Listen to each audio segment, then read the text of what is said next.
கர்த்தருடைய பரிசுத்தமுள்ள நாமத்திற்கு மகிமை உண்டாவதாக. ஆண்டவரும் இரட்சகருமாய் இருக்கிற இயேசு கிறிஸ்துவின் நாமத்தினாலே உங்களை நான் வாழ்த்துகிறேன். ஹல்லேலூயா. வாசிக்கலாம். எபிரேயர் 10வது அதிகாரம் 25வது வசனம். சபை கூடி வருதலை சிலர் விட்டு விடுகிறது போல நாமும் விட்டு விடாமல் ஒருவருக்கு ஒருவர் புத்தி சொல்ல கடவோம். நாளானது சமீபித்து வருகிறதை எவ்வளவாய் பார்க்கிறீர்களோ அவ்வளவாய் புத்தி சொல்ல வேண்டும் என்று வேதம் சொல்லுகிறது. பிரைஸ் அல்லாஹ். இங்க வந்த பிறகுதான் புரிஞ்சுது ஏன் ஆண்டவர் இந்த வார்த்தையை பேச சொன்னார் அப்படின்னு. உங்களுக்கு புரிஞ்சிருக்கும்னு நினைக்கிறேன். சபை கூடி வருதலின் அவசியம் என்ன? ஏன் கூடி வரணும்? சபை கூடி வருகிறதுனால உண்டாகிற 7 விதமான ஆசீர்வாதம் என்ன என்பதை குறித்து தேவனுடைய வார்த்தையை நான் கொண்டு வருகிறேன். நன்றாக கவனியுங்கள். அந்த வார்த்தை சொல்லுகிறத பாருங்க.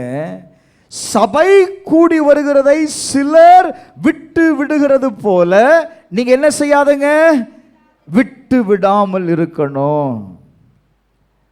நாளானது சமீபித்து வருகிறதை எவ்வளவாய் பார்க்கிறீர்களோ. எந்த நாள்? கர்த்தருடைய வருகை.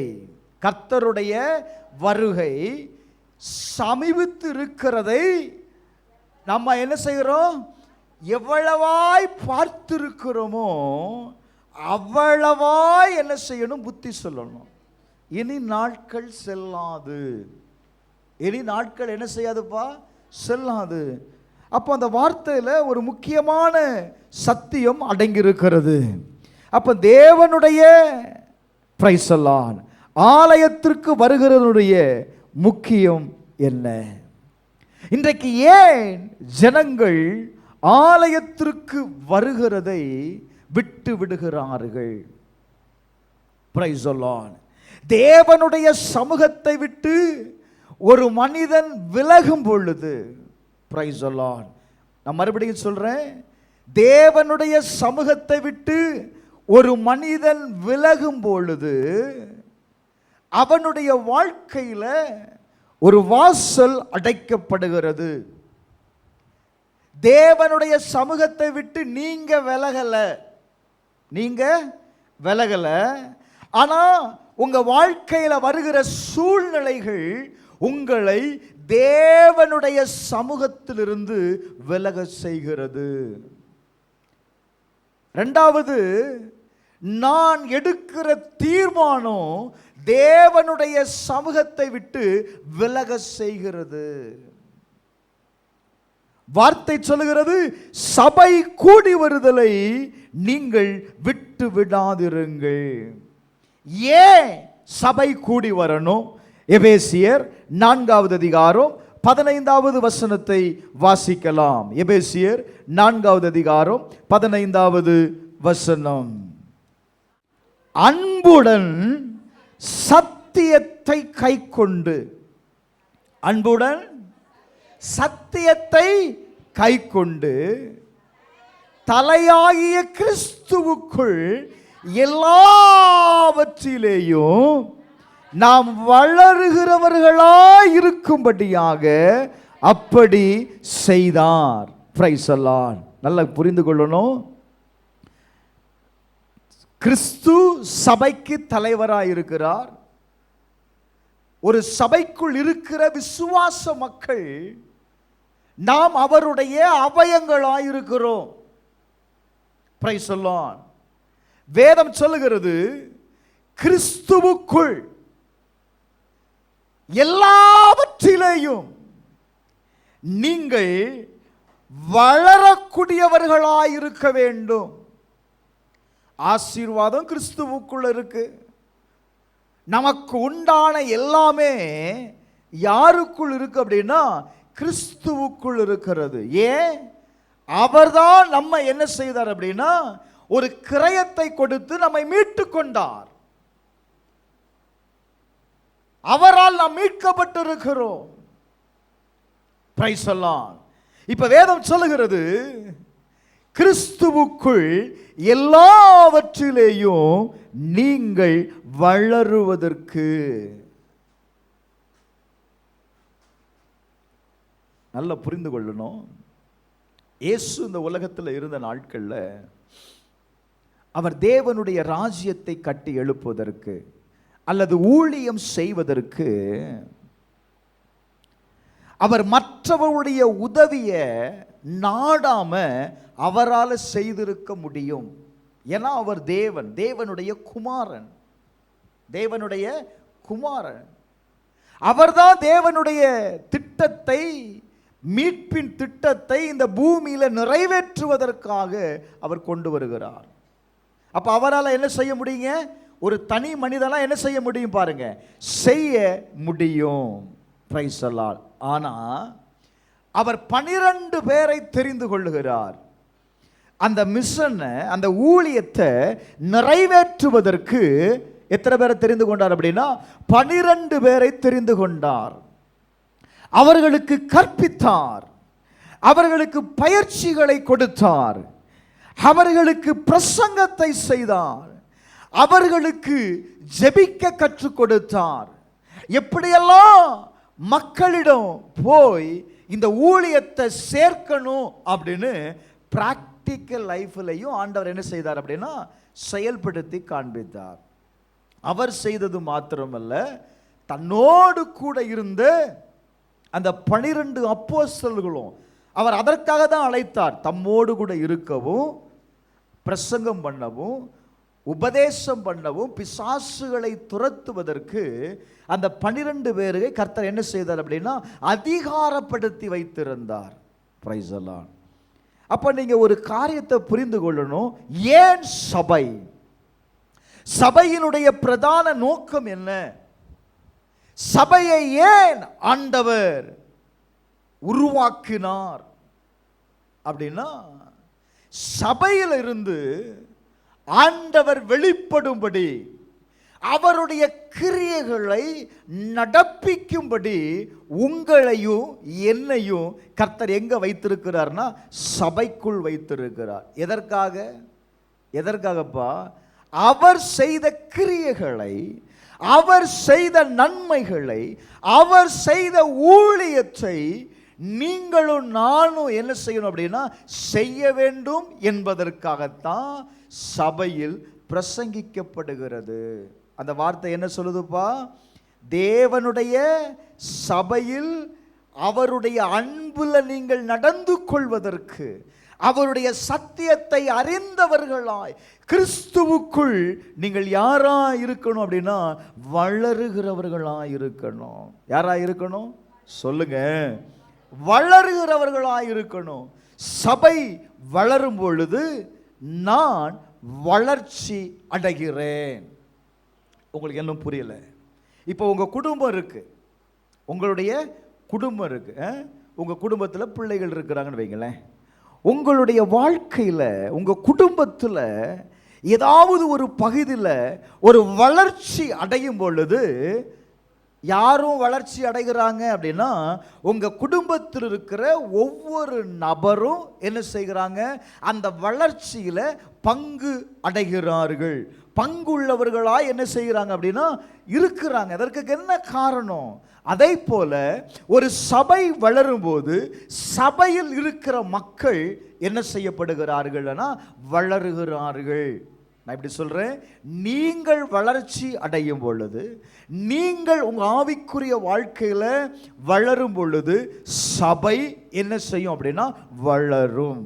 சபை என்ன செய்யும்? வளரும். அப்ப ஏன் சபை வளராம இருக்கிறது அப்படின்னா, நான் இன்னும் என்ன செய்யல?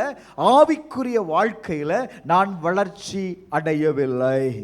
ஆதி அப்போஸ்தலருடைய சபையை நீங்கள் கவனிப்பீர்களே ஆனால், ஆதி திருச்சபையை நீங்கள் கவனிப்பீர்களே ஆனால், அந்த திருச்சபை நாளுக்கு நாள் வளர்ந்தது.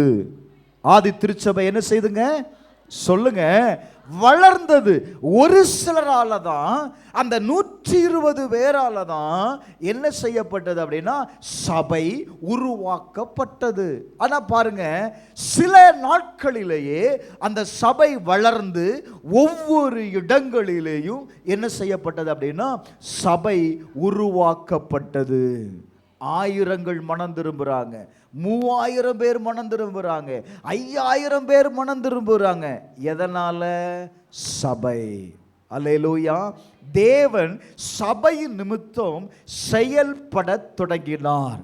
அந்த மேல் வீட்டு அறையில் 120 பேர் தேவனுடைய வாக்கு தத்தத்திற்காக காத்திருந்த போது அவர்கள் ஏதோ கிடைக்கும் என்று காத்திருந்தார்கள். ஆனால் நடந்தது என்ன? கர்த்தர் அவர்கள் ஒவ்வொருவரையும் விட்னஸ் படுத்துறாரு.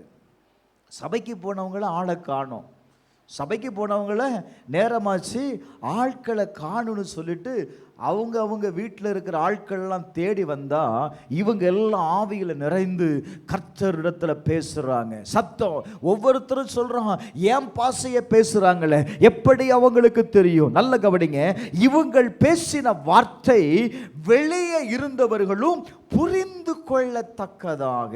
இப்ப ஆண்டவர் சொல்றாரு, நான் உங்களை எதற்காக கூடி வர செய்தேன்னா இந்த தேசத்துல உங்களை நான் அடையாளப்படுத்த போகிறேன். ஒரு ஆமென் சொல்லுங்களேன். அல்லேலூயா.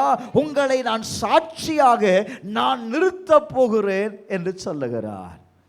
இப்ப வாசிங்க, அப்போஸ்தலர் நடவடிக்கைகள் 2வது அதிகாரம் 42வது வசனத்திலிருந்து வாசிங்க.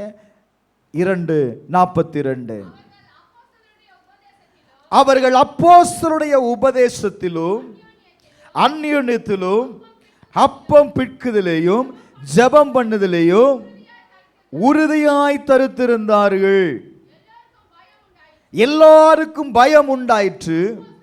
அப்போஸ்தலர்களாலே அநேக அற்புதங்களும் அடையாளங்களும் செய்யப்பட்டது. விசுவாசிகள் எல்லாரும் ஒருமித்து இருந்தார்கள். விசுவாசிகள் என்னப்பா செய்தாங்க? ஒருமித்திருந்தாங்க. சகலத்தையும் பொதுவாய் அனுபவித்தார்கள். காணியாட்சிகளையும் ஆஸ்திகளையும் விற்று ஒவ்வொருவனுக்கும் தேவைக்கு தக்கதாக அவைகளில் எல்லாருக்கும் பகிர்ந்து கொடுத்தார்கள். அவர்கள் ஒருமனப்பட்டவர்களாய் தேவ ஆலயத்தில் அனுதினமும் தரித்திருந்து வீடுகள் தோறும் அப்பம் விட்டு மகிழ்ச்சியோடும் கபடமில்லாத இருதயத்தோடு என்ன செய்தார்கள்? போஜனம் பண்ணினார்கள். தேவனை துதித்து ஜனங்களிடத்திலும் தயவு பெற்றிருந்தார்கள். ஒரு ஆமென் சொல்லுங்களேன். அல்லேலூயா. இப்படி அவர்கள் செய்து தேவனை துதித்த பொழுது என்ன நடந்துச்சு தெரியுமா? வேதம் சொல்லுகிறது, அவர்கள் எல்லாரும் ஜனங்களிடத்தில் தயவை பெற்று கொண்டிருந்தார்கள். தேவனிடத்துல மனுஷரிடத்துல தயவை பெற்று கொண்டார்கள். அடுத்த வசனம் சொல்லுது, வார்த்தை சொல்லுது, ரட்சிக்கப்படுகிறவர்களை கர்த்தர் அனுதினமும் சபையிலே கூட்டி சேர்த்தார். ஒரு ஆமென் சொல்லுங்களேன். அல்லேலூயா, அல்லேலூயா. ஆயிரக்கணக்கான ஜனங்கள், வசனத்தை கேட்டவர்கள் என்ன செய்தாங்க அப்படின்னா ரட்சிக்கப்பட்டார்கள். ரட்சிக்கப்பட்டவர்களை கர்த்தர் மறுபடியும் எங்க தான் சேர்த்தார் அப்படின்னா அவர்களோடு கூட சபையில் சேர்த்தார். அல்லேலூயா, அல்லேலூயா. சபையில் சேர்க்கப்பட்டவர்கள் அவங்க வாழ்க்கையில என்ன நடந்துச்சு அப்படின்னா தயவை பெற்றுக்கொண்டார்கள். அப்படின்னா கிருபை செயல்படுகிறதை அவர்கள் கண்டார்கள். அவர்களுக்காக அவங்க ஜெபம் பண்ணாங்க, அவங்க தேவ ஆலயத்தில் ஜெபம் தான் பண்ணாங்க, சத்தியத்தை பேசதான் செய்தாங்க. ஆனால் அவர்களுக்காக கிருபை தன் வேலையை செய்தது. ஒரு ஆமென் சொல்லுங்களேன். அல்லேலூயா. கிருபையினால் அவர்கள் தேவைகள் சந்திக்கப்பட்டது. கிருபையினால் மனிதரிடத்தில் தயவை என்ன செய்து கொண்டார்கள்? பெற்றுக்கொண்டார்கள். அல்லேலூயா. ரைட். இப்போ இந்த சபையில் ஆண்டவர் ஏன் கூடி வர செய்தார் அப்படின்னா தேவனை துதிப்பதற்காக. தேவனை வேதம் சொல்லுகிறது, இந்த ஜனத்தை எனக்கென்று நான் ஏற்படுத்தினேன், இவர்கள் என் துதியை என்ன செய்வார்கள்? சொல்லி வருவார்கள். சோ ஒரு கூட்ட ஜனத்தை தேவன் சபையில் திருப்பினதற்கு, தெரிந்து கொண்டதற்கு காரணம் தேவனை துதிப்பதற்கு. சத்தமா சொல்லுங்க, தேவனை தேவனை துதித்த ஜனம் எதை பெற்றுக்கொண்டது அப்படின்னா, தயவை பெற்றுக்கொண்டார்கள், கிருபையை பெற்றுக்கொண்டார்கள். ஹல்லேலூயா. முதலாவது, ஒரு மனிதன் சபைக்கு கடந்து வரும் பொழுது அவன் என்ன செய்கிறான்? தன்னுடைய வாழ்க்கையில ஞானமான ஆலோசனையை பெறுகிறான். முதல்ல எதை பெறுகிறான்? சபைக்குள்ள வந்த உடனே எதை பெற்றுக்கொள்ளுகிறான் அப்படின்னா, ஞானத்தை பெற்றுக்கொள்ளுகிறான், ஆலோசனையை பெற்றுக்கொள்ளுகிறான். பரிசுத்த ஆவியானவர் இப்ப என்ன செய்கிறார் அப்படின்னா, அவனோடு கூட செயல்பட தொடங்குகிறார். அவன் அறியாத பாதைகளை, அறியாத வழிகளை அவர் கற்றுக் கொடுக்க விரும்புகிறார். என்ன காரணம் அப்படின்னா, நீதிமொழிகள் 15வது அதிகாரம் 22வது வசனத்தை வாசிக்கலாம். 15:22. ஆலோசனை இல்லாமையால் எண்ணங்கள் சித்தியாமல் போகும். ஆலோசனைக்காரர் அநேக இருந்தால் அவைகள் உறுதிப்படும். பாருங்க, ஆலோசனை இல்லாமையால் எண்ணங்கள் சித்தியாமல் போகும். அப்போ ஆலோசனை இல்லாததுனால ஒரு மனிதனுடைய காரியங்கள் வாய்க்காமல் போய்விடுகிறது. அப்போ அவன் காரியம் வாய்க்கும்படி அவனுக்கு என்ன தேவை? நம்ம சில நேரத்தில் சொல்லுவோம் பாருங்களேன், இதை இப்படி செய்து பாருங்க, அது என்ன செய்யும், அதை நீங்கள் செய்து முடித்தரலாம். அவங்க எதில் சொல்லுவாங்க? தன்னுடைய அனுபவத்தில் தான் அடைந்ததிலிருந்து அவங்க சொல்லுவாங்க. இப்போ பாருங்க, அப்போ சபை நமக்கு எதை கொடுக்கிறது அப்படின்னா, உங்கள் காரியங்கள் வாய்க்கும் போது ஆண்டவர் ஆலோசனையை கொடுக்கிறார். எதை கொடுக்கிறாருப்பா சொல்லுங்க. அல்லேலூயா. இன்னைக்கு ஆலோசனை இல்லாததுனால தான் நம்ம வாழ்க்கையில் தோல்வி அடைகிறோம். அநேக காரியங்கள் சபையில் ஞானமான வார்த்தையை கேட்கும் பொழுது, பிரைஸ் அல்லாஹ், கடவுள் நம்ம வாழ்க்கையில் வார்த்தையை கொண்டு செயல்பட விரும்புகிறார். இரண்டாவது, கடவுளுடைய வார்த்தையை பற்றியதான அறிவு நமக்கு உண்டாக வேண்டும். இந்த வார்த்தை எங்க கிடைக்குது அப்படின்னா, சபையில தான் கிடைக்கிறது. அதற்காக தான் சபையில் ஒரு பிரசங்க நேரத்தை வைத்திருக்கிறார்கள். எதற்காக? தேவனுடைய வார்த்தையை நான் அறிந்து கொள்ள வேண்டும். Knowledge of God's word. நீங்க வாசிங்களேன், 2 கொரிந்தியர் 1வது அதிகாரம் 4வது வசனத்தை வாசித்து பாருங்க. 2 கொரிந்தியர் 1வது அதிகாரம் 4வது வசனம். தேவனால் எங்களுக்கு அருளப்படுகிற ஆறுதலினாலே எந்த உபத்திரத்தில் ஆகிலும் அகப்படுகிறவர்களுக்கு, அல்லோ, எந்த உபத்திரவத்திலும் அகப்படுகிறவர்களுக்கு நாங்கள் ஆறுதல் செய்ய திராணி உள்ளவர்கள் ஆகும்படி எங்களுக்கு வரும் சகல உபத்திரவங்களிலும் அவரே எங்களுக்கு என்ன செய்கிறாருப்பா சொல்லுங்க, ஆறுதல் செய்கிறார். உங்களுக்கு வருகிற எல்லா உபத்திரவத்திலேயும் 6 நாள் உபத்திரவம், 7வது நாள் சபைக்கு வருகிறோம், சபையில் கர்த்தரை ஆராதிக்கிறோம், அந்த உபத்திரவம் நீங்கும்படி ஜெபம் பண்ணுறோம். ஆண்டவர் என்ன சொல்றாரு? அந்த ஆராதனை நீ சபைக்கு கூடி வரும் பொழுது கர்த்தர் உங்களுக்கு என்ன செய்கிறார்? உங்க வாழ்க்கையில் இருக்கிற சகல உபத்திரவத்திலையும் உங்களுக்கு ஆறுதல் செய்யக்கூடியவராயிருக்கிறார். ஆமென் சொல்லுங்களேன். அல்லேலூயா. இதை நீங்க அறிந்து கொள்ளணும். இதை நீ அறிந்து கொள்ளணும். கர்த்தர் எப்படி ஆறுதல் படுத்துவார் அப்படின்னா, அவருடைய வார்த்தையை கொண்டு தாங்க ஆறுதல் படுத்துவார். அவருடைய வார்த்தையை கொண்டு தான் கர்த்தர் என்ன செய்வார்னா ஆறுதல் படுத்துவார். வார்த்தையினால தான் ஒரு மனுஷன் என்ன செய்ய முடியும் அப்படின்னா தேற்றப்பட முடியும். வசனம் சொல்லுது, ஓசியா எழுதின தீர்க்கதரிசன புஸ்தகம் 4வது அதிகாரம் அதனுடைய 6வது வசனத்தை நீங்க வாசிக்கும் போது, என் ஜனங்கள் அறிவில்லாமையினால் என்ன செய்கிறார்கள்? சங்காரம் ஆகிறார்கள். எதை குறித்து அறிவு இல்லை அப்படின்னா, தேவனை பற்றிய அறிவு இல்லை. நான் ஆராதிக்கிற தேவன் யார் என்பதை பற்றி அறிவில்லை. அவரால் என்ன செய்ய முடியும் அல்லது எந்த காரியத்தை செயல்படுத்த முடியும் என்கிற அறிவில்லை. இதை நீங்க அறிந்து கொள்ளும் போதுதான் பிரதர் வேதம் சொல்லுது, நீ விடுதலை அடைய முடியும். சத்தியத்தை அறியுங்கள், சத்தியம் உங்களை என்ன செய்யும்பா? விடுதலையாக்கும். சத்தியம் என்பது யார் அப்படின்னா, அவர் சொல்றாரு, அவரே சத்தியம், அவரே நானே வழியும் சத்தியமும் ஆயிருக்கிறேன், என் வார்த்தையே சத்தியம்னு சொல்லுது. எது சத்தியம்? அவருடைய வார்த்தை தான் சத்தியம். அப்போ அவருடைய வார்த்தையாகிய சத்தியத்தை நான் கேட்கும்போது, நான் எந்த சூழ்நிலையில் இருக்கிறேனோ அந்த சூழ்நிலையிலிருந்து நான் விடுதலை அடைகிறேன். எத்தனை பேர் விசுவாசிக்கிறீங்க? அல்லேலூயா. அப்ப திருச்சபைக்கு கடந்து வரும் பொழுது முதலாவது என் வாழ்க்கைக்கு வேண்டிய ஆலோசனையை நான் பெறுகிறேன். நான் பெறுகிற ஆலோசனையின் நிமித்தம் என் காரியங்கள் வாய்க்கிறது. இரண்டாவது, நான் கர்த்தருடைய வார்த்தையை நான் கேட்கிறேன்.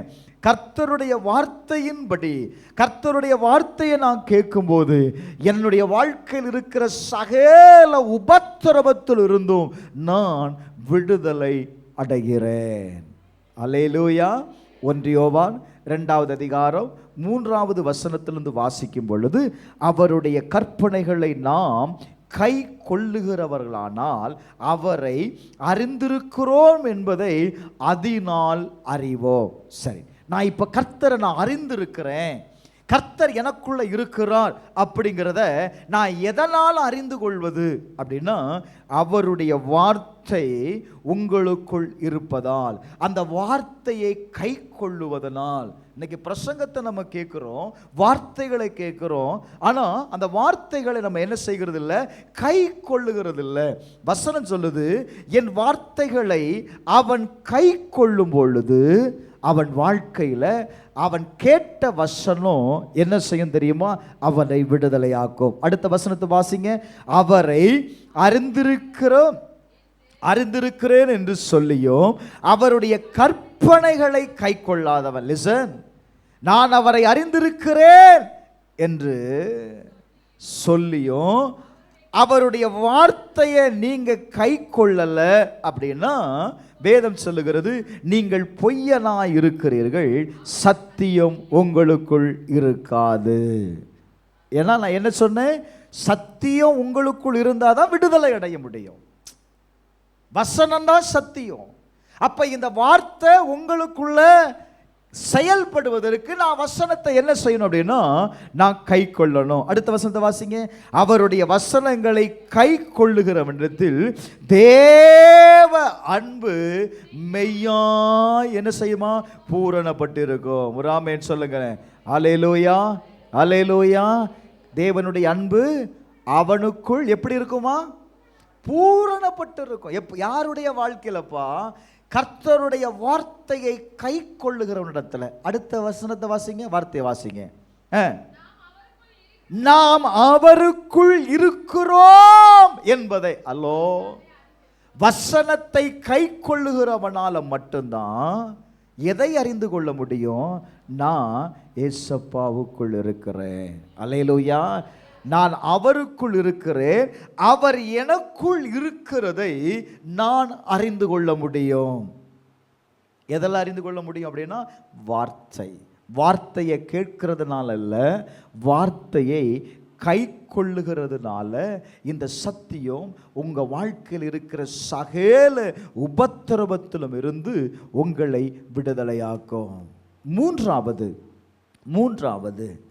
நாம் தேவனுடைய ஆலயத்திற்கு ஏன் கூடி வருகிறோம் அப்படின்னா, கர்த்தரை ஆராதிக்கும்படி நாம் கூடி வருகிறோம்.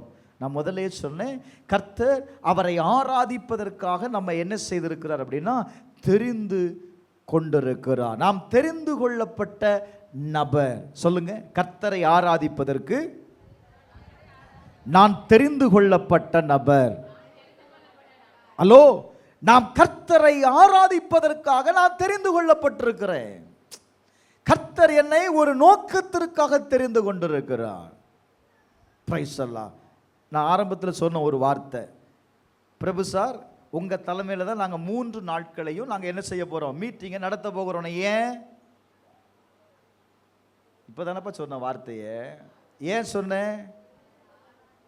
அந்த நாளுக்காக அவர் தெரிந்து கொள்ளப்பட்டிருக்கிறார். அந்த நாளுக்காக அவர் அழைக்கப்பட்டிருக்கிறார். புரியுதா? பிரைஸ் அல்லாஹ். அப்போ நீங்க உங்க வாழ்க்கையில நீங்க ஒரு பர்பஸ்க்காக நீங்க என்ன செய்யப்பட்டிருக்கீங்க அப்படின்னா, தெரிந்து கொள்ளப்பட்டிருக்கிறீர்கள். அதை நீ மறந்துடக்கூடாது.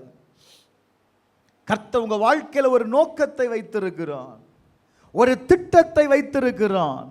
கொலோசியர் 3வது அதிகாரம் 16வது வசனத்தை வாசிக்கலாம். கொலோசியர் 3வது அதிகாரம் 16வது வசனம். கிறிஸ்துவின் வசனம், கிறிஸ்துவின் வசனம். அந்த வார்த்தையை எல்லாரும் வாசிக்கணும், எல்லாரும் பைபிளை திறக்கணும். ரொம்ப முக்கியமான வார்த்தை. ஏன்னா நிறைய பேர் ஆராதனையை கட்டடிக்கிறீங்க. ஆராதனை என்ன செய்றீங்க? ஃபர்ஸ்ட் பீரியடை கட்டடிக்கிறீங்க. சரியா? இப்ப பாருங்க, வாசிங்க. கிறிஸ்துவின் வசனம் உங்களுக்குள்ளே சகல ஞானத்தோடும் பரிபூரணமாக வாசமாயிருப்பதற்கு. முதல்ல 1 யோவான் 2:5 என்ன வாசிச்சோம்? அதுக்குள்ள மறந்துட்டீங்க பாருங்க. அவருடைய தேவ அன்பு உங்களுக்குள்ள மெய்யாய் பூரணப்பட்டிருக்க நாம் அவரோடு இருக்கிறவர்களாய் இருக்கும்படி. இங்க வேதம் சொல்லுது.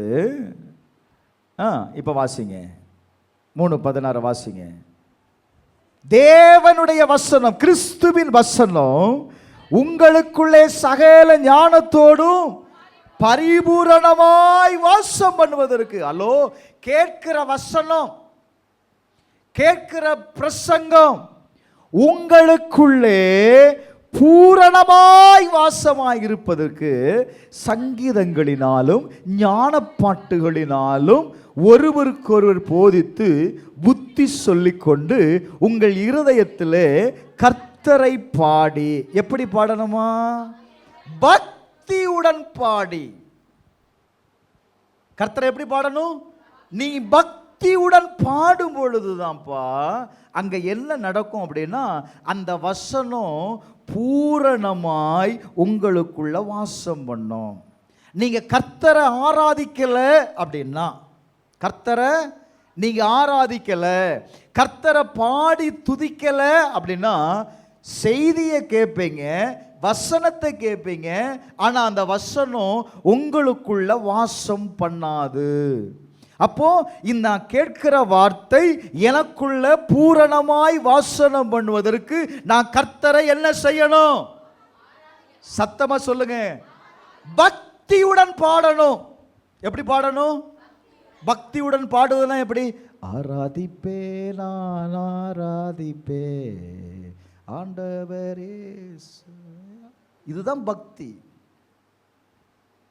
எவ்வளவு பக்தி தெரியுமா? ஏன்னா நிற்கிற இடத்துல நான் அசையாம, கையும் தட்டாம, கையும் வலிக்காம, பாஸ்டர் பார்க்கும்போது ஏ அப்பா இந்த அம்மா என்ன அழகா கை தட்டுது. கை என்ன செய்றோம்? சிலவங்க பார்க்கற கை தட்டுறது மாதிரி தெரியுது, ஆனா சத்தம் வர மாட்டேங்குது. கை தட்டுற மாதிரி தெரியுது, சத்தம் வர மாட்டேங்குது. பாடுற மாதிரி தெரியுது, ஆனா என்ன வர மாட்டேங்குது? சு சு சு காத்து தான் வருது. ஏன்? பாடுறேன், ஆனா எனக்கு என்ன இல்லை. பாடும்போது என்ன வரணும்னு சொன்னா அருள் வரணும். என்ன வரணும் சொல்லுப்பா? ஏ சாமி இறங்கிட்டுடா, சாமி இறங்கிட்டு. அருள் வந்ததுன்னா என்ன அர்த்தம்ப்பா? சாமி இறங்கிட்டு அர்த்தம். உனக்குள்ள ஆவியானவர் இறங்கிட்டாரு. ராமேன் சொல்ல அல்லேலூயா, அல்லேலூயா. நான் என்ன செய்யறேன்? ஆடாம அசையாம எடுக்கிறேன். அது பக்தியா? வேதம் சொல்லுது நீ பக்தியுடன் பாடணும். எங்க பாடுற? சபையில பாடணும். அப்பதான் வார்த்தை உள்ள போகும். நான் இப்படி சொல்லட்டா, நீங்க வாயை திறந்து பாடும் பொழுது வசனம் சொல்லுது, நான் வசனத்தை தான் சொல்லுது, உன்னுடைய வாயை விரிவாய் திற, நான் நன்மையினால் நிரப்புவேன். நம்ம எதுக்கு வாய் ஆன்னு திறக்கிறோம்? லட்டுக்கு திறக்கிறோம்.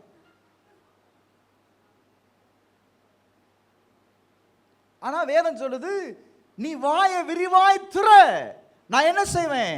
நான் நிரப்புவேங்கிறார். எதனால நிரப்புவேன்? என் வசனத்தினால நிரப்புவேன். ஆமென் சொல்ல ஹல்லேலூயா. என் வசனம் உனக்குள்ள பூரணமாய் வாசம் பண்ணும் பொழுது அது உனக்கு வேண்டிய நன்மையை கொடுக்கும். ஆமென் சொல்லுங்களேன். ஹல்லேலூயா, ஹல்லேலூயா, ஹல்லேலூயா. சங்கீதம் 22வது அதிகாரம் 3வது வசனத்தை வாசித்து பாருங்க. சங்கீதம் 22:3. இஸ்ரவேலின் துதிகளுக்குள் வாசமாயிருக்கிற நீரே பரிசுத்தர். ஆமென் சொல்லுங்களேன். யாருடைய துதிகள்ல வாசமாயிருக்கிறாரு? உங்க துதிகள்ல அவர் வாசமாயிருக்கிறாரு. நம்ம துதிக்கும் பொழுது, பக்தியுடன் பாடும் பொழுது ஒரு காரியம் நடக்குது. உங்க உள்ளார்ந்த மனிதனை நீங்க தட்டி எழுப்புறீங்க. டேய் எழுந்துரு, பிரைஸ் தி லார்ட். என்ன செய்றீங்க? உங்க ஆவிக்குரிய மனிதனை தட்டி எழுப்புறீங்க. அதுக்கு தான் ஆராதனை. அதுதான் வாயை திறந்து பாடணும். Price the Lord. பாடி பாரு, வசனம் உள்ள போகும். வசனம் உள்ள போயிட்டு அப்படின்னா டெலிவரன்ஸ் உண்டாயிரும். ஹல்லேலூயா, ஹல்லேலூயா. 4வது பிரைஸ் தி லார்ட். நம்முடைய வாழ்க்கையில் ஒரு ஸ்பிரிச்சுவல் ரெப்ரஸ்மெண்ட் ஆகுது. ஆராதிக்கும் பொழுது ஆண்டவர் என்ன செய்கிறார் தெரியுமா? புதுப்பிக்கிறார். அவர் ஒரு புத்துணர்ச்சியை கொடுக்கிறார். அது எதற்காக கொடுக்கிறார்? Price the Lord. அது எதற்காக கொடுக்கிறார் அப்படின்னா அது பலன் கொடுக்கும்படி. நீங்க காலையில் எந்திக்கும் போது ஒரு 5:30 மணி 6 மணிக்கெல்லாம் யார் எந்திக்கிறீங்க? 6 மணிக்கு எந்திரிச்சு சும்மா வெளியே போய் அந்த புல், அந்த இது செடியில் பார்த்தீங்கன்னா அந்த பனி பெய்து ஒரு மாதிரி அந்த பபுள்ஸாக என்ன செய்யும்? பொங்கி இருக்கும். இருக்கா? பிரைஸ். அது தன்னை என்ன செய்து கொள்ளுது? ரிப்ரஸ் பண்ணுது. சூரிய ஒளி அதன் மேல் படும்போது அது என்ன செய்யும்? அந்த செடி அந்த நாளுக்கு தேவையான பலனை, எவ்வளவு வெப்பம் அடித்தாலும் சரி அதை தாங்கக்கூடிய பலனை அது என்ன செய்யுது? அந்த தண்ணியில் இருந்து பெற்றுக்கொள்ளுது. எதுக்குங்க பனி பெய்யுது? சும்மா வேலை வெட்டி இல்லாமல் பெய்யுது. அடிக்கிற வெயிலை, உஷ்ணத்தை அது தாங்குவதற்கு வேண்டிய பலனை அது பெற்றுக்கொள்ளுகிறது. அப்போ நான் சொல்லுவேன், ஆராதனை உங்கள் வாழ்க்கையில் நீங்கள் வரும்போதே சோர்ந்து போய் சோர்வடைந்து ஒரு மாதிரி தான் வருவீங்கல்ல. அப்போது உங்களை ரிப்ரெஸ் பண்ணி விடுறாரு. எதுக்கு தெரியுமா? அடுத்து வரப்போகிற நாட்களை நீங்கள் பலனுள்ள நாட்களாய் மாற்றுவதற்கு ஒன்றை ஒரு குலுக்கி விடுறாரு. அதுதான் ஆராதனை. அதுதான் நான் சாடவும் மாட்டேன் குதிக்கவும் மாட்டேன்னா ஒன்றும் நடக்காது. சரியா? வேதம் சொல்லுது. சங்கீதம் 1வது அதிகாரம் 3வது வசனத்தை வாசிக்கலாம். சங்கீதம் 1வது அதிகாரம் 3வது வசனம். அவன் நீர்க்கால்களின் ஓரமாய் நடப்பட்டு தன் காலத்தில் தன் கனியை தந்து இலையுதிராதிருக்கிற மரத்தை போல் இருப்பான். அவன் செய்வதெல்லாம் வாய்க்கு. ஆமென் சொல்லுங்களேன். அல்லேலூயா. நீர்க்கால்களின் ஓரமாய் நாட்டப்பட்டு.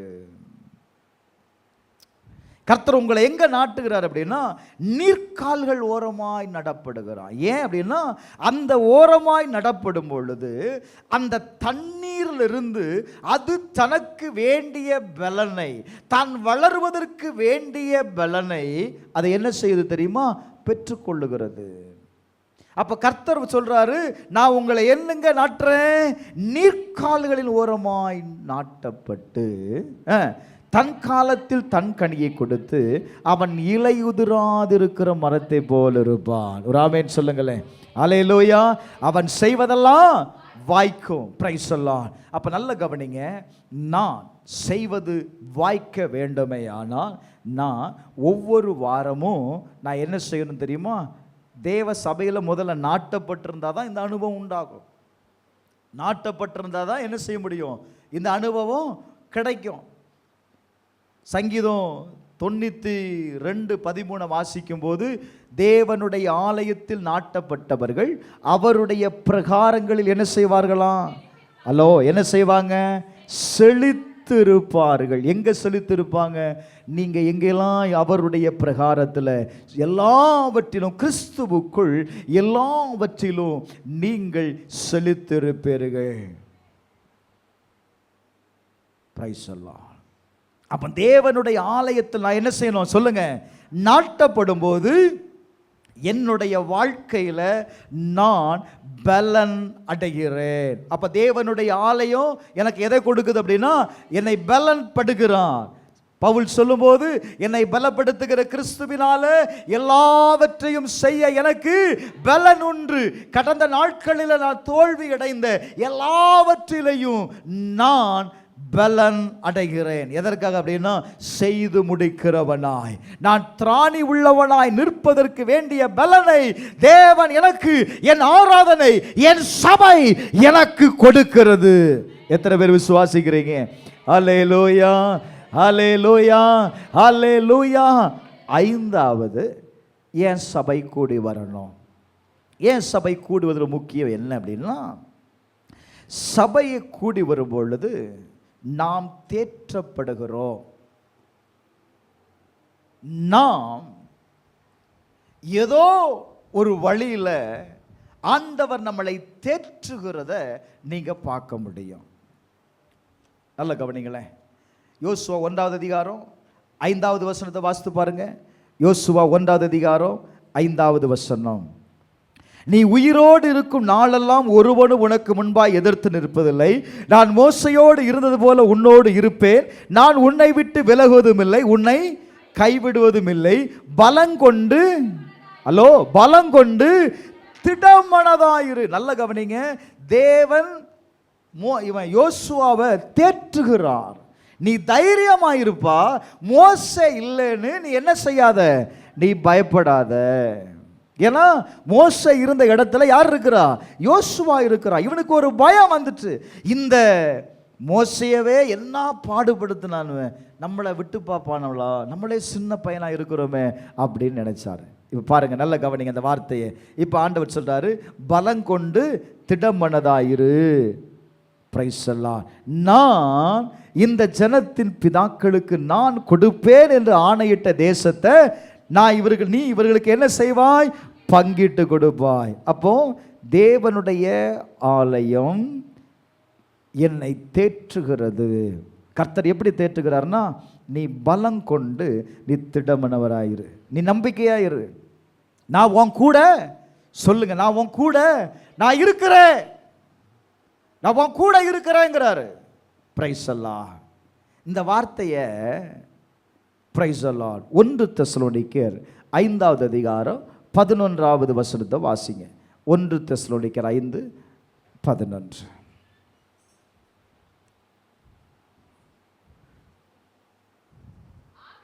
ஆகையால் செய்து வருகிறபடி ஒருவரை ஒருவர் தேற்றி ஒருவருக்கொருவர் பக்தி விருத்தி உண்டாகும்படி செய்யுங்கள். ஒருவரை ஒருவர் தேற்றி என்ன செய்யணுமா? பக்தி விருத்தி உண்டாகும்படி செய்யணும். செய்றீங்களா? சபையில் யார் வாரா, யார் போனானே உங்களுக்கு தெரிய மாட்டேங்குது. சபையில் ஒருவருக்கு ஒருவர் தேற்றுறீங்களா? சொல்லுங்க. வேதம் சொல்லுது, நீ தேற்றப்படும் பொழுது, நீங்க ஒரு நபரை நீங்க தேற்றினீங்க அப்படின்னா அந்த வார்த்தை அவரை மட்டும் தேற்றாது, உங்களையும் தேற்றுங்க. உங்களையும் என்ன செய்ய தெரியுமா? தேற்றும். நீங்க தேற்றி பாருங்க. ஒரு ஆறுதலான வார்த்தையை நீங்க ஒருத்தருக்கு சொல்லி பாருங்க, அந்த வார்த்தை உங்களையும் என்ன செய்யும் தெரியுமா? ஆறுதல் படுத்தும். நீங்க சொன்னது உங்க வார்த்தை அல்ல, தேவனுடைய வார்த்தையை நீங்கள் பேசுகிறீர்கள். பிரசங்கி 4:9. பிரசங்கி 4:9. Price the Lord. 4வது அதிகாரம் 9வது வசனம். ஒண்டியா இருப்பதிலும் இருவர் கூடியிருப்பது நலம், அவர்களுடைய பிரயாசத்தினால் அவர்களுக்கு நல்ல பலன் உண்டு. எதனால? ஒன்றியா இருக்கிறதை விட சபையில் கூடி வரும் பொழுது அவர்களுக்கு என்ன உண்டா? சொல்லுங்க. நல்ல பலன் உண்டு. நல்ல பலன். ஆமா, ஒரு ஐக்கியம் உண்டாகுது சபையில். அதற்காக தான் நம்ம சபைக்கு என்ன வரோம்? சொல்லுங்க. கூடி வருகிறோம். வாரத்துக்கு ஒரு முறை தான் சபைக்கு வருகிறோம். பக்கத்தில் இருக்கிற ஆளை விசாரிக்கிறது இல்லை. யார் வந்தா அப்படின்னு தெரிகிறது இல்லை. ஏன்? நீங்க தேற்றும் பொழுது, நீங்கள் விசாரிக்கும் பொழுது அங்க ஒன்று நடக்குது. நீங்க எந்த வார்த்தையை கொண்டு விசாரிக்கிறீர்களோ அந்த வார்த்தை உங்களை விசாரிக்கிறது. நீங்க என்ன சொல்றீங்க? என்னை யாருமே விசாரிக்கல. யார் விசாரிப்பா? நீங்க எத்தனை பேரை விசாரிச்சீங்க? சொல்லுங்க. நீங்க எத்தனை பேரை விசாரிச்சீங்க? அவர் ஆமேன் போடுறதுக்குள்ள பேக்கது, ஆமேன் போடுறதுக்கு முன்னாடியே பைபிள் பேக்குள்ள போயிருது. கண்ணை மூடி கண்ணை திறக்க ஆளை காணும். நான் கூட்டத்தை முடிஞ்சு பார்க்குறேன். போன வாரம் ஒரு தம்பி வந்துருந்தாப்புல, கண்ணை திறந்து பார்த்தா ஆளை காணும். யாருமா? ஒரு பையன் வந்துட்டு போனாப்புல. யாருன்னு கேட்டா தெரியாது. நான் பார்க்கல, நீ பார்க்கல. இதுதான் நடக்குது பிரதர் எங்கள் சபையில். அவர் பாவம் பாம்பேயிலிருந்து சென்னைக்கு வந்து சென்னையில் நிறைய சர்ச்சை போயிட்டு இங்கே வந்திருக்கிறாரு. நீங்கள் யாராவது, அவர் 3 வாரம் வந்திருக்கிறாருன்னு நினைக்கிறேன், யாராவது போய் விசாரிச்சிங்களா? எங்கேருந்து வாரீங்க பிரதர்? விசாரிச்சிங்களாமா? அவர் மனசில் என்ன நினைப்பார்? சொல்லிப்பார், யோசிச்சுப்பார். அந்த சபையில் என்னடா ஒரு வயலும் பேசவே மாட்டுக்கான். எங்க வேதம் சொல்லுதுங்க, நீங்கள் ஒருவருக்கு ஒருவர் தேற்றுங்கள், விசாரியுங்கள், அப்பொழுது நீங்கள் விசாரிக்கப்படுவீர்கள், நீங்கள் தேற்றப்படுவீர்கள். இந்த கேரக்டர் முதல்ல எனக்குள்ள உருவாகணும். Praise the lord. எபேசியர் 5வது அதிகாரம் 1-2 வசனத்தை வாசித்து பாருங்க. எபேசியர் 5:1-2. நீங்கள் பிரியமான பிள்ளைகளைப் போல தேவனை பின்பற்றுகிறவர்களாகி. நீங்க யாரை பின்பற்றுகிறீங்க? சொல்லுங்க. நீங்கள் பிரியமான பிள்ளைகளைப் போல. அதை சொல்லுங்க முதல்ல. யாருடைய என்ன பிள்ளைங்க? பிரியமான பிள்ளைங்க. இயேசுவுக்கு ரொம்ப பிரியமான பிள்ளைங்க. வேதம் சொல்லுது, தேவனை பின்பற்றுகிறவர்களாகி கிறிஸ்து நமக்காக தம்மை தேவனுக்கு சுகந்த வாசனையாக காணிக்கையாகவும் பலியாகவும் ஒப்பு கொடுத்தது போல நம்மில் அன்பு கூர்ந்தது போல. அவர் எப்படி நம்மிடத்தில் அன்பு கூர்ந்தாரு? பலியாக ஒப்பு கொடுத்து நம்மிடத்தில் அன்பு கூர்ந்தார். நீங்களும் அந்த அன்பில் நடந்து கொள்ளுங்கள். எதில் நடந்து கொள்ளுங்கள்? அன்பில் நடந்து கொள்ளுங்கள். நமக்குள்ள என்ன பயம்னா, நம்ம போய் அவர்கிட்ட பேசணும் அப்படின்னா இல்லை, விசாரிங்க. ஒரு 5 நிமிஷம் உட்கார்ந்து என்ன செய்யுங்க? விசாரிங்க. ஒரு வாரம் கழித்து பார்க்குறீங்க, பிரைஸ் எல்லாம் எப்படி இருக்கிறீங்க? போன வாரத்தை விட கொஞ்சம் மெலிஞ்சிருக்கியம்மா, என்ன பிரச்சனை? வீட்டுக்காரர் ஒன்று அடித்தாரா? கேளு.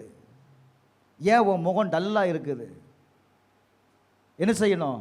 பக்கத்தில் இருக்குது பிரச்சனை இல்லை, கேட்கணும். புரியுதா?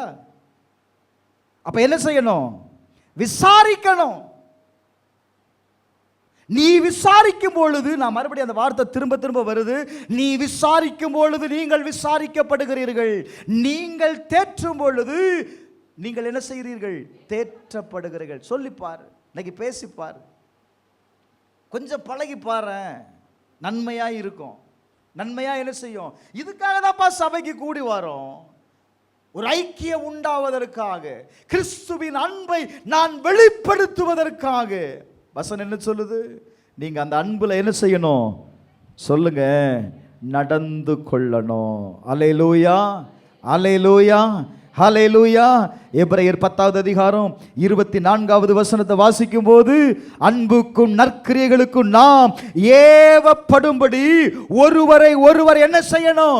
கவனிக்கணும். அன்புக்கும் நற்கிரியைகளுக்கும் நான் அவங்ககிட்ட எப்படி அன்பு செலுத்தலாம்? நான் அவங்களுக்கு என்ன நற்கிரியைகளை செய்ய முடியும்? அவங்க இந்த பிரச்சனையை சொல்றாங்களே, நம்மளால ஏதாவது செய்ய முடியுமா? யோசித்து பாரு. அதுதான் தேவனுடைய அன்பு. நீங்க செய்தாதான் மற்றவங்க என்ன செய்வாங்கன்னு சொல்லுவாங்க? அவங்க உங்களுக்கு செய்வாங்க. நீங்க முதல்ல செய்ய ஆரம்பிங்க. சரியா? 1 கொரிந்தியர் 11வது அதிகாரம் 17, 18 வாசித்து பாருங்க.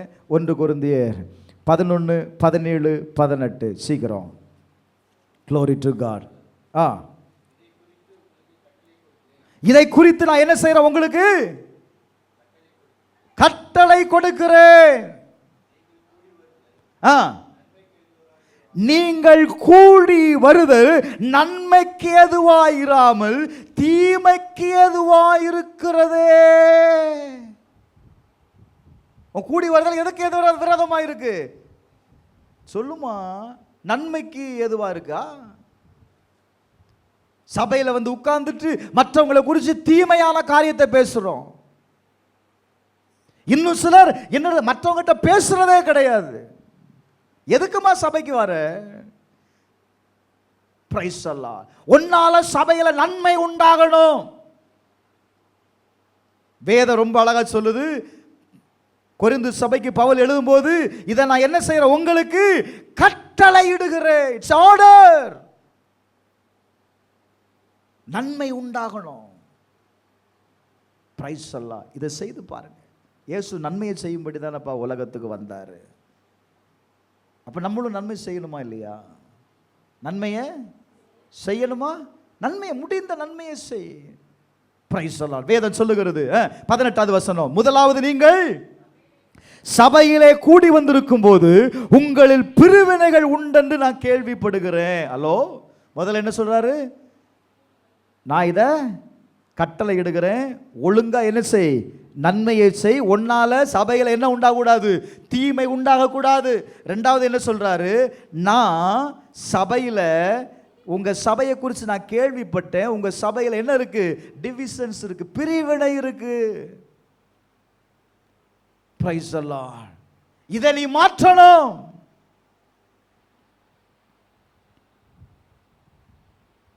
அப்ப நல்ல கவனிங்க. இப்படிப்பட்ட காரியங்களை உங்க வாழ்க்கையில் நீங்க வைத்திருப்பீங்கன்னா சத்தியமா உங்களால் வளர்ச்சி அடையவே முடியாது. நீங்க ஜெபிக்கலாம், உபவாசம் பண்ணலாம், அந்நிய பாஷையில் பேசலாம், என்ன வேணாலும் பேசுங்க. உங்களுக்குள்ள இருக்கிற ஜென்ம ஸ்வாவம் சாகவில்லை என்றால் எதுவுமே நடக்காது. நான் ஆராதனை நடத்தும் போது சொன்னேன், ஜென்ம தேசத்திலிருந்து வந்த ஆவி, எனக்குள்ள அந்த ஜென்ம ஸ்வாவம் இருக்குன்னா அந்த ஆவி போகவே போகாது. ஏன்னா அது எங்கேருந்து வந்தது? நான் பிறந்த தேசத்திலிருந்து வந்தது. சில நேரத்தில் சொல்கிறேன் தெரியுமா, எங்கள் அப்பா வீட்டிலிருந்து வந்தது. அந்த வார்த்தையை கவனிங்க. யூதா 1வது அதிகாரம் 19வது வசனம், இவர்கள் பிரிந்து போகிறவர்களும் ஜென்ம ஸ்வாவத்தாரும் ஆவி இல்லாதவர்கள்னு வேதம் சொல்லுது. ஜென்ம ஸ்வாவம். நீ மற்றவர்களுக்கு நன்மை செய்யலன்னா, மற்றவர்களை விசாரிக்கலனா, மற்றவர்களை தேற்றலனா, மற்றவர்களை நீங்கள் அன்பு செலுத்தலனா, உங்களுக்குள்ள என்ன இருக்குன்னு அர்த்தம்? ஜென்ம ஸ்வாவம் இருக்கு. அது பொல்லாத ஆவி. வர்த்திரு. சில யார்ட்டையும் பேசவே மாட்டாங்க, அது ஜென்ம ஸ்வாவம். பேசு, சபையில் பேச ஆரம்பி. ஒருவருக்கொருவர் பேசுங்க, அன்பு செலுத்துங்க, நன்மையை செய்யுங்க. இதை நீ செய்யும்போது கர்த்தர் உன் வாழ்க்கையில் பெரிய ஆசீர்வாதத்தை கட்டளையிடுவார். ஒரு ஆமென் சொல்லுங்களேன். 6வது, சபை கூடி வருதல் நமக்கு எதை கொடுக்கும் தெரியுமா? நம்முடைய விருப்பத்தை நிறைவேற்றும். அதாவது நம்முடைய ஜெபத்தை கேட்கும். அப்படி வச்சுக்கலாம். நம்முடைய ஜெபத்தை சொல்லுங்க, நம்முடைய ஜெபம் கேட்கப்படும். ஆராதனைக்கு வரும் பொழுது நீங்க ஜெபிக்க வேண்டாம். ஆனா நீங்க அந்த ஆராதனையில் இருக்கும் பொழுது ஆண்டவர் உங்க நடுவில் நிற்கிறார். வாசிமா மத்தேயு 18வது அதிகாரம் 20வது வசனத்தை வாசிங்க. 18:20. மத்தேயு 18வது அதிகாரம் 20வது வசனம். 2 பேராவது 3 பேராவது என் நாமத்தினாலே எங்கே கூடுகிறார்களோ, நல்ல கவனிங்க, என் நாமத்தினால எங்கே கூடி இருக்கிறார்களோ அவர்கள் நடுவில் நான் யார் இருக்கிறேன்னு சொல்றாருப்பா. ஹலோ சொல்லுங்க, யார் இருக்கிறா? இயேசு இருக்கிற, நான் இருக்கிறேங்கிறாரு. நம்ம கூடி வரும் பொழுது நம்முடைய நடுவில் யார் இருக்கிறார் அப்படின்னா இயேசு இருக்கிறார். அல்லேலூயா, அல்லேலூயா, அல்லேலூயா. இப்போ அவர் இருக்கும் பொழுது என்ன நடக்கும் அப்படின்னா, நம்முடைய இருதயத்திலிருந்து பேசுகிற வார்த்தையை அவர் கேட்கிறார். சில வார்த்தைகளை சொல்லும்போது சில வார்த்தைகள் நம்மளை தொடும், சில வார்த்தைகள் நம்மளை ஆற்றும், சில வார்த்தைகள் நம்மளை உணர்வடைய செய்யும். உடனே நீங்கள் உணர்வடையும் போது இயேசு சொல்லுவார், நீ பயப்படாத, நான் என்ன செய்கிறேன், உன் கூட தான் இருக்கிறேன். புரியுதா? அப்போ நம்ம கூடி வருகிற இடத்துல யார் இருக்கிறாப்பா? சொல்லுங்க, இயேசு இருக்கிறார். ஹல்லேலூயா. சபையில் இயேசு இருக்கிறார். அவர் இருக்கிற இடத்துல அவருடைய சிங்காசனம் இருக்கிறது. எத்தனை பேர் விசுவாசிக்கிறீங்க? ஹல்லேலூயா. கடைசி ஒரே ஒரு வசனத்தை வாசிப்போம். பிலிப்பியர் 4வது அதிகாரம் 8வது வசனம். பிலிப்பியர் 4:8. பிரைஸ் அல்லாஹ். 4:8. கடைசியாக சகோதரரே, உண்மை உள்ளவைகள் எவைகளோ, ஒழுக்கம் உள்ளவைகள் எவைகளோ, நீதி உள்ளவைகள் எவைகளோ, கற்புள்ளவைகள் எவைகளோ, அன்பு உள்ளவைகள் எவைகளோ, நற்கிருத்தி உள்ளவைகள் எவைகளோ, புண்ணியம் எதுவோ, புகழ் எதுவோ, அவைகளையே சிந்தித்து கொண்டிருங்கள். எதை சிந்திக்கணும்ப்பா? சபையில் உட்கார்ந்து இதை தான் சிந்திக்கணும். சபையில் உட்கார்ந்து என்ன சிந்திக்கணும் அப்படின்னா இதை தான் சிந்திக்கணும். யார் சர்ச்சுக்கு வரல, ஏன் வரல, அவங்களுக்கு என்னாச்சோ தெரியலையே. இது கிறிஸ்துவனுடைய அன்பு உள்ள இருந்தால் தான் இது வெளியே வரும். அன்பு இல்லைன்னா என்ன செய்யாது, யார் வந்தால் என்ன, வரலன்னா என்ன, அப்படி இருக்கக்கூடாது. வரலையா விசாரிங்க, ஃபோன் எடுக்கலையா வீட்டுக்கு போயிரு. இதுதான் நீங்க அவங்க மேல நீங்க வைத்திருக்கிற அன்பு. இப்படிதான் நீங்க ஒருத்தனை ஆதாயப்படுத்த முடியும். அடுத்த வசனத்தை வாசிங்க. நீங்கள் என்னிடத்தில் கற்றும் அடைந்தும் கேட்டும் கண்டும் இருக்கிறவைகள் எவைகளோ. ஹலோ, நீங்க என்னிடத்துல கற்றும் அடைந்தும் கேட்டும் இருக்கிறவைகள் எவைகளோ அவைகளையே செய்யுங்க. ஆண்டவர் வேற எதையும் செய்ய சொல்லல. எதை கேட்குறியோ, எந்த பிரசங்கத்தை கேட்குறியோ, எது உங்கள் வாழ்க்கையில் பேசிச்சோ, எதை ஆண்டவர் செய்ய சொல்கிறாரோ அதை மட்டும் செய்தால் போதும். அவர் எப்பொழுதுமே நீங்கள் செய்யக்கூடியதை தான் சொல்லுவார். நீங்கள் செய்யக்கூடாததை அவர் என்ன செய்ய மாட்டாருப்பா? ஒரு நாளும் செய்ய மாட்டார். அப்படி செய்யும் பொழுது அந்த வார்த்தை ரொம்ப நல்ல அருமையான வார்த்தை. நீங்கள் என்னிடத்தில் கற்றும் அடைந்தும் கேட்டும் கண்டும் இருக்கிறவைகள் எவைகளோ அவைகளையே செய்யுங்க.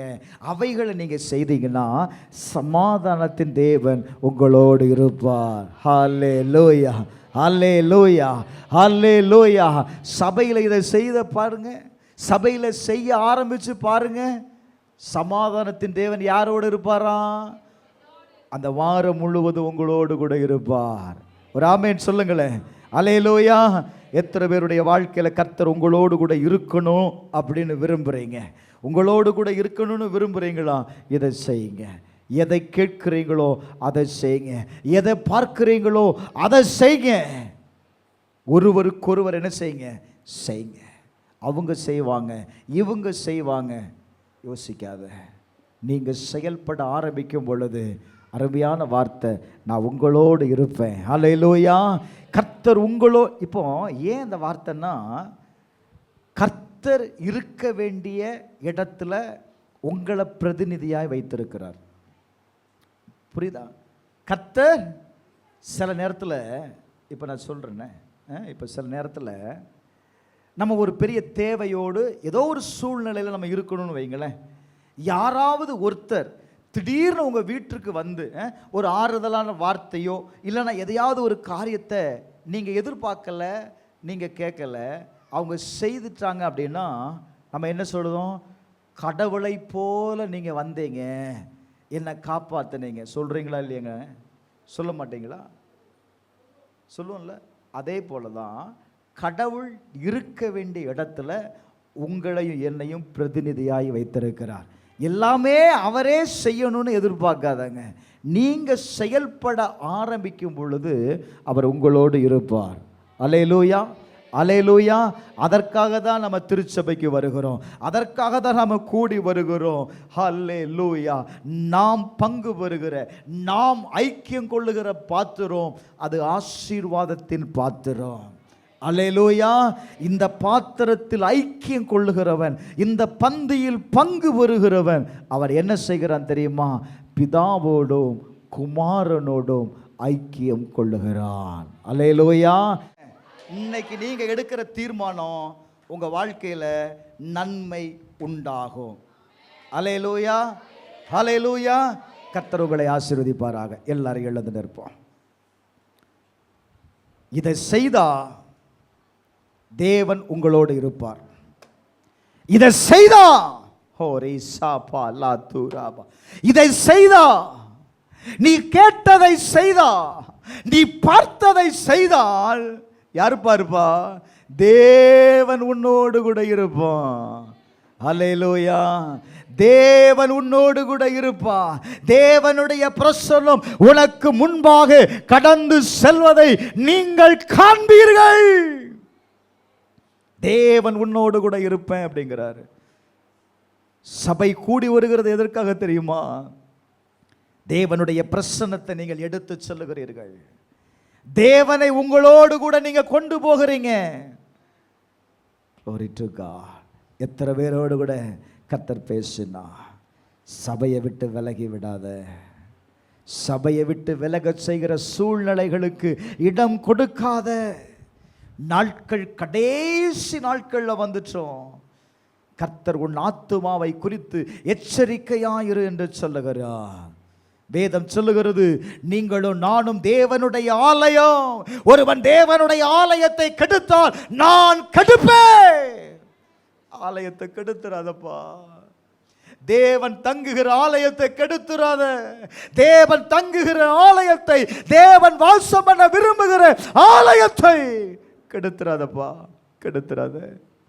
கர்த்தர் உன்னோடு வாசம் பண்ண விரும்புகிறார்.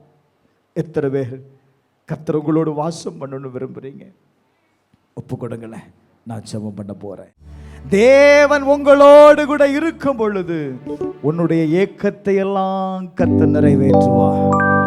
உன் விருப்பத்தை எல்லாம் நிறைவேற்றுவார். நீ தேவனுடைய சபையில, நீ தேவன் பேரில் ஏக்கம் உள்ளவனா இருக்கும் பொழுது ஆண்டவர் உன் வாழ்க்கையில் இருக்கிற ஏக்கத்தை எல்லாம் நிறைவேற்றுவார். அதனாலதான் தாவீது சொல்லுகிறான், நான் சபையின் மீது, ஆலயத்தின் மீது நான் வாஞ்சையாயிருக்கிறேன். நான் வாஞ்சையாயிருக்கிறேன். ஆலயத்திற்கு போவோம் வாருங்கள் என்று சொன்ன பொழுது அது எனக்கு ஒரு வாஞ்சையை கொடுத்தது, ஒரு தாகத்தை கொடுத்தது, ஒரு ஏக்கத்தை கொடுத்தது. சபை உன்னுடைய வாஞ்சையாய் மாறும்னா, சபை உன்னுடைய ஏக்கமாய் மாறும்னா, நான் சொல்லுவேன், உங்க வாழ்க்கையில உங்க ஏக்கத்தை எல்லாம் கர்த்தர் நிறைவேற்றுவார். கர்த்தர் உங்களோடு கூட இருக்கிறார். எங்கள் பரலோக பிதாவே, இயேசுவின் நாமத்தினால நீர் பேசின வார்த்தைக்காய் நன்றி அப்பா. சபை கூடி வருகிறதை சிலர் விட்டு விடுகிறது போல நாங்கள் விட்டு விடாமல் எங்கள் தேவனை ஆராதிக்க, எங்கள் தேவனை தொழுது கொள்ள ஆண்டவரே எங்களுக்கு உதவி செய்யும். நீர் தேவ சபை என்ன என்பதை, எப்படி செயல்படுகிறது என்பதை எங்களோடு பேசினீங்கப்பா. ஆண்டவரே, இந்த ஆராதனையில, இந்த திருச்சபையில கடந்து வந்திருக்கிற ஒவ்வொரு பிள்ளைகளையும் நான் ஆசீர்வதிக்கிறேன். கர்த்தர் பலன் அடைய செய்ததற்காய் நன்றி. வராமல் இருக்கிற பிள்ளைகளுக்காக ஜெபிக்கிறேன். கர்த்தர் அவர்களையும் ஆசீர்வதியும், அவர்களையும் ஆசீர்வதியும். பலகீனத்தோடு இருக்கிற பிள்ளைகளுக்கு கர்த்தர் பூரணமான விடுதலையை கொடுப்பீராக. சபையை குறித்த பக்தி வைராக்கியம் பிள்ளைகளை, அவர்களுடைய வாழ்க்கையில ஒரு தாக்கத்தை ஏற்படுத்தட்டும். இயேசுவின் நாமத்தில் வந்த ஜனங்கள் ஒவ்வொருவரையும் ஆசீர்வதிக்கிறேன். கர்த்தர் அவர்களோடு கூட இருப்பீராக. இயேசுவின் நாமத்தில் ஜெபிக்கிறேன் நல்ல பிதாவே.